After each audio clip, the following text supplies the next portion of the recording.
Bonjour à tous. Je me réjouis de vous retrouver sur le podcast La Voix de la Vente. Ce podcast qui va vous donner envie de mieux vendre en moins de 5 minutes. Aujourd'hui, je vous emmène sur un champ de bataille au début du IVe siècle après Jésus-Christ. À cette époque, l'Empire romain est morcelé. Plusieurs généraux se disputent le pouvoir suprême. Chacun possède des légions de soldats, vénère ses propres dieux et se nourrit de ses ambitions. Parmi ses leaders, un homme, Flavius Valerius Constantinus. L'histoire va le retenir sous le nom de Constantin le Grand. En octobre 312, Constantin marche sur Rome. Il doit affronter son grand rival, Maxence. Ils s'apprêtent tous les deux à se livrer une bataille décisive. Maxence est retranché dans la capitale, il se sent protégé par les murs de la ville. Et il bénéficie d'un immense prestige auprès du Sénat et du peuple. Constantin, de son côté, joue très gros sur ce coup-là.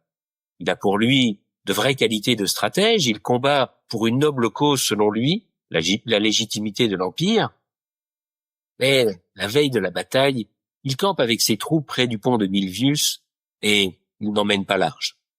L'enjeu du lendemain lui met le cerveau en ébullition. Il est envahi par le doute, il n'a pas envie d'aller se reposer, il marche quelques pas pour s'éloigner du camp.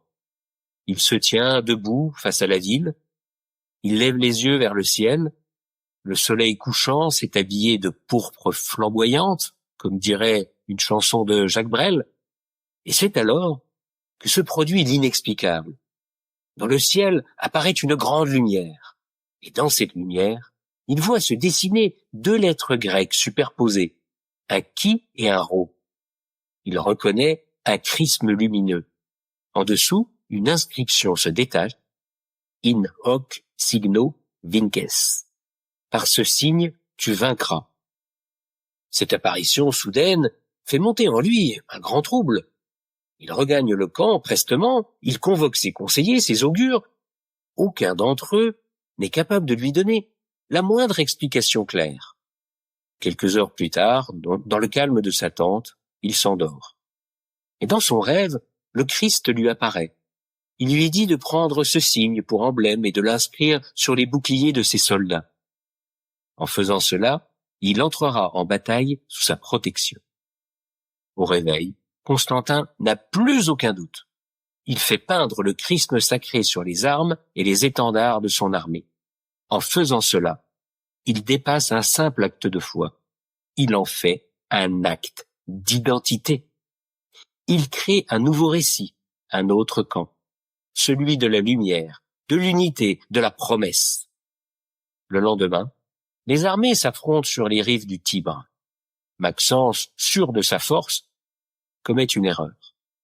Il fait brûler les ponts derrière lui pour empêcher la fuite de Constantin, mais quand la bataille tourne vinaigre, ce piège se referme sur lui. Il meurt noyé dans le fleuve et ses troupes se dispersent. Le triomphe de Constantin marque un basculement. Il devient le premier empereur romain à s'identifier publiquement au Dieu unique des chrétiens. Alors pourquoi est-ce que je vous ai raconté cette histoire ? Eh bien tout simplement parce qu'elle nous parle de quelque chose de très important pour un entrepreneur, l'identification de son entreprise. Comment est-ce que vous faites pour faire savoir au monde que vous existez ? Par quel signe vous faites-vous reconnaître ? Quel symbole utilisez-vous pour montrer votre légitimité ? Logo, charte graphique, slogan, signature, jingle, j'en passe et des meilleurs. Je vous laisse prendre un papier et un crayon pour les lister. Pour lister tout ce que vous faites ou tout ce que vous pourriez faire pour faire vivre à votre profit la locution latine in hoc signo vinces. Voilà, sur ce, je vous laisse et je vous dis à jeudi prochain. À bon entendeur. Salut!